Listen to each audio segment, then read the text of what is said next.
Ação realizada com recursos oriundos da Lei Federal nº 14.017/2020, Lei Aldir Blanc, Governo Federal, Pátria Amada Brasil, Ministério do Turismo, Secretaria Especial de Cultura, Prefeitura de Maringá, Secretaria Municipal de Cultura de Maringá.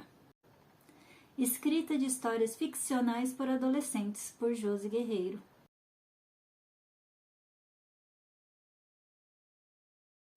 Olá, eu sou Josi Guerreiro e esse é o Escrita Ficcional por Adolescentes. Aula 7, a primeira escrita. Tenho certeza que vocês estão ansiosos. A gente já aprendeu como desenvolver personagem, como dividir em atos. A gente também aprendeu como pensar na ambientação da história. E agora a gente vai para a primeira escrita. Agora que a gente já tem tudo programado, tudo esquematizado do que vai acontecer na história fica bem mais fácil para essa primeira escrita. Mas existem alguns pontos muito importantes para serem observados. A primeira escrita deve ser algo mais leve. Por quê? Porque você está colocando suas ideias no papel, então tem que ser mais despretensiosa. Ou seja, não precisa ficar se cobrando tanto nessa primeira escrita. Tanto porque se você já fez todo o esquema elaborado de colocar os atos, colocar as divisões de capítulo, vai ficar muito mais simples de você escrever agora. Porém, na hora que você estiver escrevendo, algumas coisas a se observar. Cada assunto vai num parágrafo. Por exemplo, a Mariazinha foi para a escola. Ela não conseguiu fazer o trabalho dela, ela ficou triste e pediu ajuda para a amiga dela para fazer esse trabalho em casa. Terminou o assunto do que aconteceu na escola? É um novo parágrafo. Chegando na casa da amiga, Mariazinha cumprimentou a mãe dela. Entendeu? Como mudou de assunto do primeiro para o segundo parágrafo, então cada vez que mudar o assunto da sua história, será um novo parágrafo. Outra coisa importante de observar são os diálogos. Por exemplo, quando você faz um diálogo, você tem que usar travessão. Não é hífen, não é menos, é o travessão. Existem várias formas de colocar esse travessão e você também pode procurar um texto na internet, copiar o símbolo do travessão e usar, tá bom? Mas eu vou deixar os atalhos aqui que possam ser usados para travessão, para facilitar na hora da construção da história, da sua história. Outra coisa importante é os pensamentos. Existem duas formas de colocar pensamentos de personagem. Você pode colocar entre aspas, escrever normalmente, ou você pode colocar em itálico esses pensamentos. As duas formas estão corretas, certo? Então, pensamento ou itálico ou entre aspas. Duas coisas muito importantes também é o mostrar e não dizer. A gente já conversou sobre isso, mas vou dar uma recapitulada. Um dos erros principais dos escritores iniciantes é colocar tudo como se fosse uma lista de compras, sabe? Colocar tudo certinho, mostrar tudo de uma vez para o leitor. E ele acaba ficando meio confuso, porque são muitas informações juntas, né? Por exemplo, você vai descrever um cachorrinho. Ele era caramelo, tinha uma coleira, ele tinha apenas 3 patinhas e era muito peludo. Você pode descrever conforme a cena passa, entendeu? Chegando no parque, eu observei que um cachorrinho, ele se divertia, porém, uma coisa curiosa chamou minha atenção. Ele tinha apenas 3 perninhas, o que não atrapalhava em nada os seus movimentos. Ele brincava com outros cachorros normalmente. Chegando perto do seu dono, o dono acariciou os pelos longos desse cachorro e ajustou a coleira que estava se soltando. Entendeu? Você pode colocando essas informações aos poucos, sem fazer uma lista de compra para o seu leitor. Fica muito mais confortável e ele se sente dentro da história. Então, sempre é bom lembrar do show don't tell, ou em português, mostrar e não dizer. Beleza?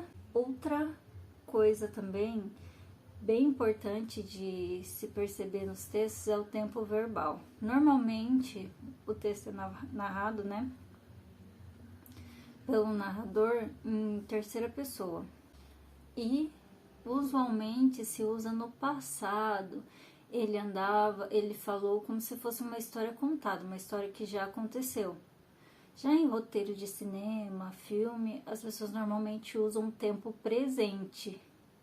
Tá certo, pode ter exceções e tudo mais, mas normalmente da literatura a gente usa o passado para narrar as coisas, ok? Outra coisa muito importante é você estar cumprindo o que você prometeu para o leitor. Lembra do que a gente já conversou das pistas?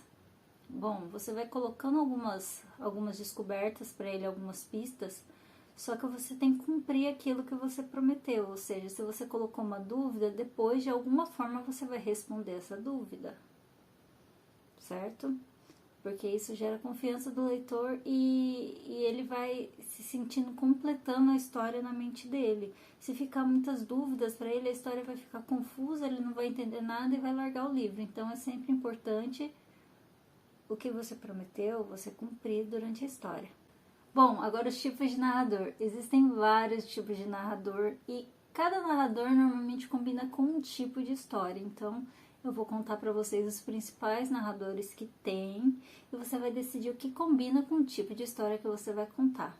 Bom, existe o narrador em primeira e terceira pessoa. Em primeira pessoa é aquele que conta o que ele vai fazendo. O narrador é o próprio personagem que vai narrando a história. Então, você vê os pensamentos dele. Isso é ótimo porque você entra dentro da história com os sentimentos do personagem, porém há uma limitação. Ele só pode supor o que os outros estão pensando e onde não está no campo de visão dele, ele não sabe. Bom, agora tem o narrador, que normalmente é em terceira pessoa e ele é onisciente, que é um narrador que normalmente as histórias de fantasia usam, que ele sabe de todos os eventos que estão acontecendo. E ele vai narrando, por exemplo, se tem pessoas em países diferentes, ele consegue narrar tanto o que está num país e em outro.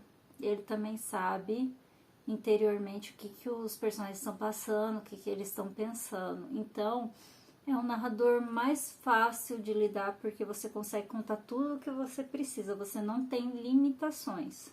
Porém, normalmente em terceira pessoa, há certos leitores que não gostam, porque falam que fica meio afastado desse personagem, porque em primeira pessoa você fica dentro dos sentimentos dele. Então, é como você conhecesse mais intimamente um personagem. Em terceira pessoa fica mais afastado.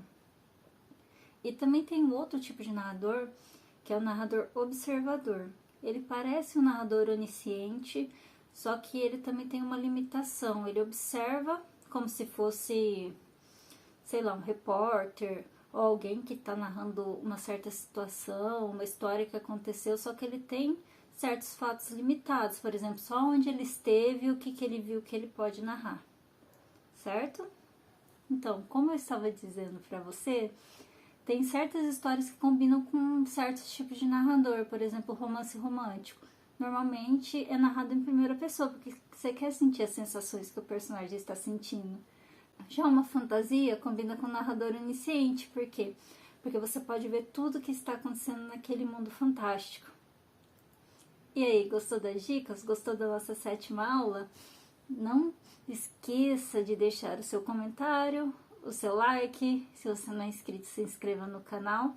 E me conte se isso está ajudando na elaboração da sua história. Eu vou ficar muito feliz de saber.